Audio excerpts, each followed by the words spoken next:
I'm going to show you guys how you can make smooth and clean transitions with the 3D camera inside of After Effects. I'm going to start with a Photoshop file and I'm simply going to separate my subject from my background. It's pretty easy to do, so I'm just going to do that quickly.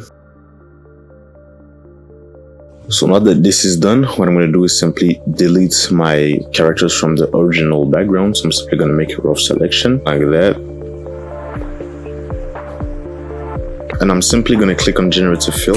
Alright, I'm going to merge the generative fill layer with the original background layer, and then I'm simply going to save this Photoshop file and go inside of After Effects. And now what I'm going to do is simply import my Photoshop file inside of After Effects. And once this is done, I'll simply start by converting everything in 3D with the 3D5 Pro, link in the description.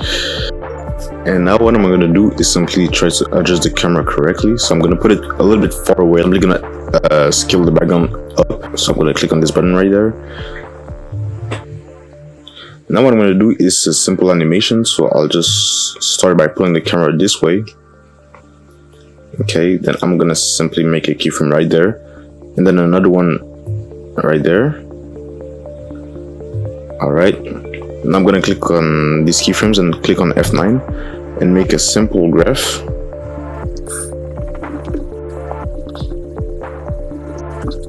Alright, what I'm going to do is simply make a new solid layer, and I'm simply going to make it into a pre-composition. Now what I'm going to do is just copy the whole content of this pre-composition and put it into the new pre-composition.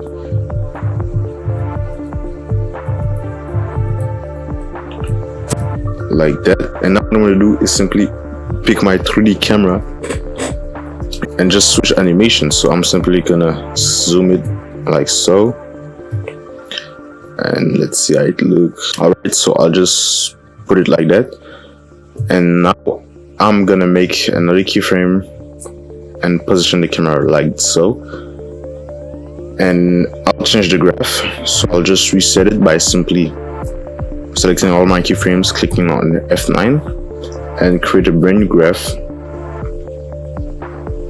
like that. And now what I'm going to do is simply combine these two at the right moment. So this is the first clip, and I'm simply going to add the second clip where it starts to speed up.